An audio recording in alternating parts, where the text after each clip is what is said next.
Senator Ludlam. Thank you, Madam Acting Deputy President. This debate's been a long time coming, and how long exactly depends on how you set your clock. Perhaps more than a year ago, when this bill was introduced into the Parliament last February, or perhaps in late 2005, when the Howard government used its numbers to ram the original version of this bill through the Senate in order to target 3 sites in the Northern Territory. Perhaps it started in late 2006, when the Howard government came back to the Parliament and forced through an amendment bill that explicitly paved the way for a single nomination at a cattle station called Muckaty, 120 kilometres north of Tennant Creek.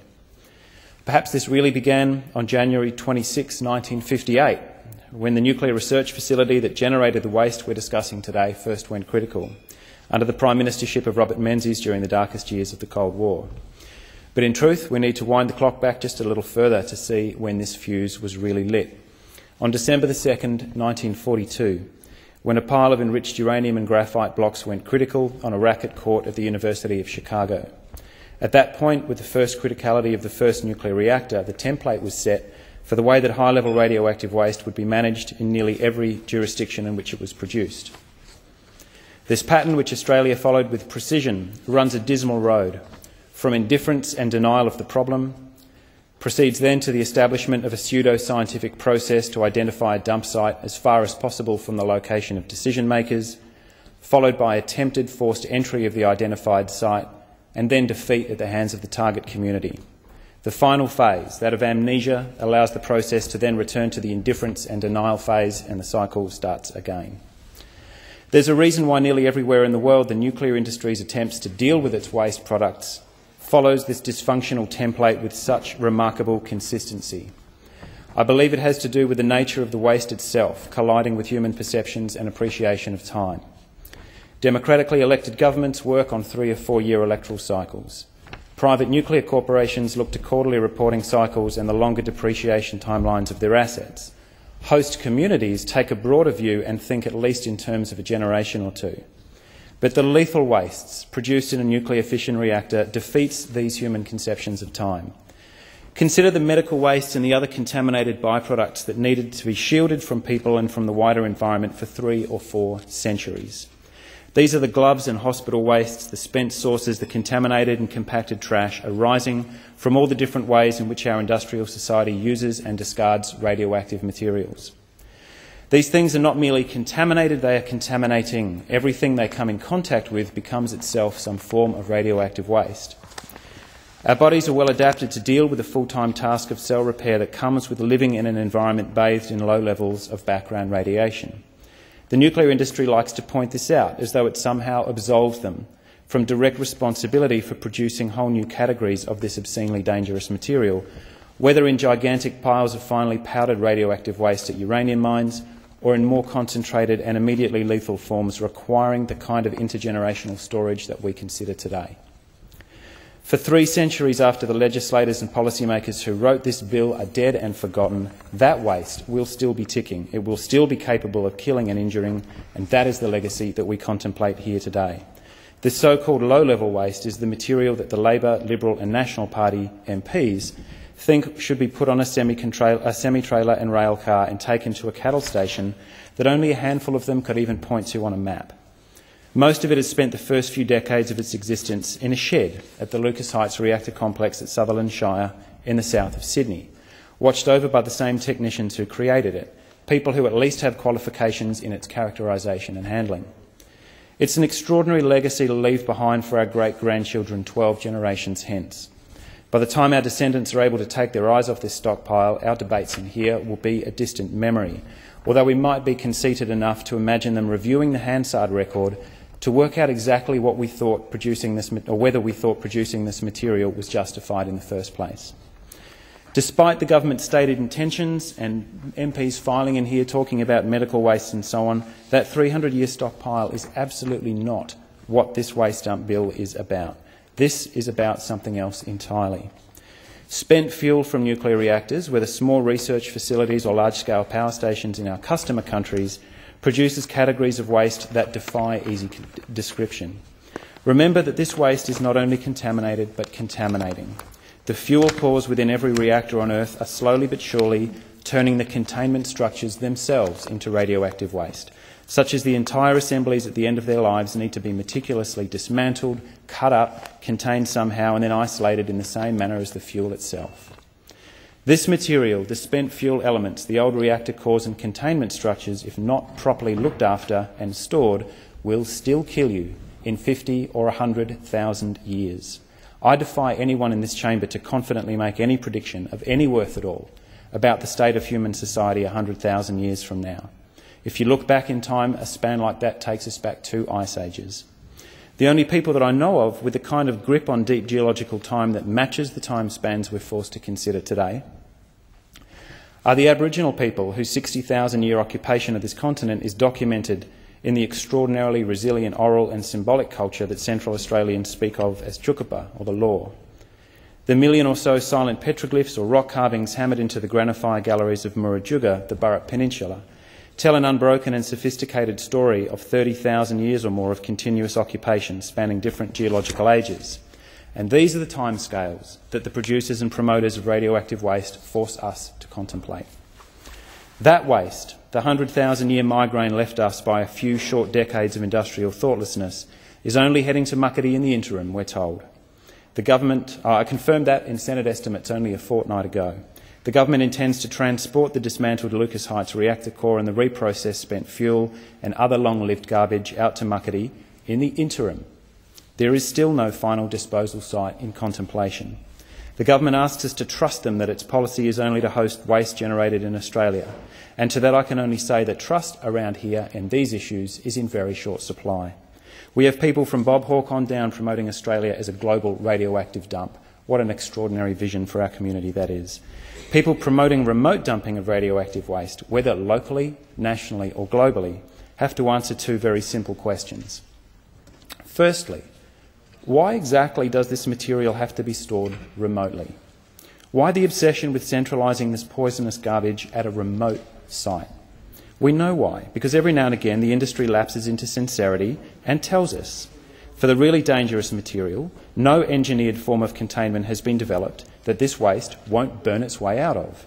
Because the industry knows that its waste will eventually leak, it seeks what are known as high isolation sites, places with stable geology and deep water tables that are unlikely to rise. This was explained in detail by the proponents of the Pangaea International Waste Dump, who outlined the strategy with unusual honesty.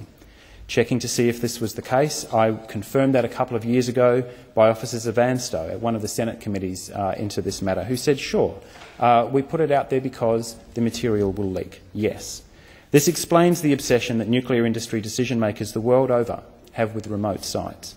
Put crudely, they want it as far from themselves as possible because their own engineers have told them that they will need geology itself to be the final barrier when the engineered containment inevitably fails. And so that brings us to the second question. When you find such a remote site, what will you tell the people that you find there? Firstly, you could try the terra nullius approach favoured by Don Randall, the member for Canning, who told the House it's geologically stable, from a weather point of view it's dry, it lacks in humidity, and no one, to speak of, lives there. It has a very sparse population. Barely anyone lives in that arid and desolate part of the Northern Territory.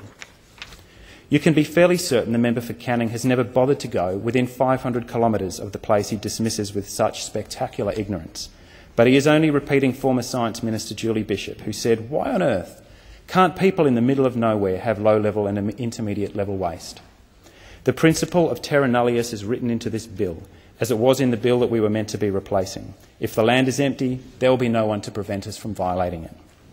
And this is where the story really degenerates into tragedy. First the Howard government, then Rudd, and now the Gillard government, in full knowledge of just how dangerous this material is, proposes to dump it thousands of kilometres from its point of origin, 120 kilometres north of Tennant Creek, on a cattle station that we know as Muckaty.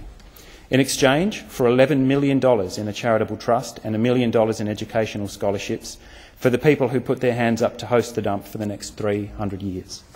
It works out at about $40,000 a year for 12 generations to come, before we come to the question of what should happen to that spent fuel over the next few dozen millennia. Unlike the government, I don't pretend that there aren't 2 sides to this debate. A nomination has come forward through the Northern Land Council of a site at Muckaty Station. The traditional ownership of the site is strongly disputed, all the way to the federal court. But even if it wasn't, What a dismal failure of governance this is, to abandon all pretence of scientific best practice or due process and dump the nation's radioactive waste on a community in exchange for basic citizenship entitlements. Pangaea tried the same strategy with the Laverton mob in the western Nyanyatjara lands in WA. They failed because of a community campaign. The Howard government tried to dump the nation's radioactive garbage at the Kubapiti Kungachuda in central South Australia. They failed because of community resistance led by the Kungas of the area. Not to be deterred by the evident failure of this approach, the Howard government at the end of its fourth term targeted the Northern Territory, using the constitutional battering ram that this government in opposition proposed to repeal. It is hard to imagine how it must feel to be targeted by a government that has failed to provide the services that most of us take for granted, arriving by aircraft from over the horizon to explain that jobs and educational services will be provided if only you accept guardianship of the nation's radioactive wastes for all time. We don't have to imagine how it feels, because Diane Stokes and Mark Chungaloo tell us directly in a letter which I will seek leave to have incorporated into the Hansard record. They write, "We need our opposition to the nuclear waste dump to be understood and respected by the government and especially Minister Martin Ferguson. We told the government that Karakara is sacred land. Government should rethink the whole nuclear cycle and leave our traditional spiritual homeland alone." By leave of the whips who I notified earlier, I'd like to seek leave to have the copy of that letter incorporated in the Hansard record.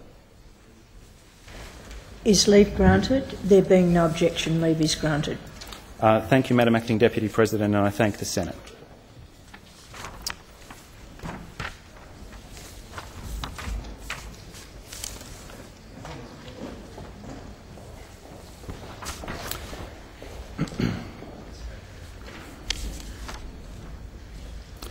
Diane and Kylie Sambo, I think, are in the Parliament today, and I pay my respects as a much more recent arrival to this country, to those who never ceded sovereignty and who provide leadership to their people and to thousands of supporters right around the country. In that letter, which I just tabled, Diane and Mark are speaking for members of all of the family groups of the Muckaty Land Trust, including many Napa people. They asked me in Tennant Creek a month or so ago to bring a document into the chamber for tabling, and I did check with the clerks to ensure that it did qualify as a document under standing orders. It's a banner. It's covered in handprints. It speaks in 3 different languages. The simple message, no waste dump at Muckaty. And it has handprints from all of the family groups represented on the Land Trust. And I don't think I can seek leave to have the text incorporated. It's in 3 different languages, but I will certainly seek leave, as I checked with the whips earlier, to have that document tabled and incorporated into the permanent Hansard record. Is leave granted?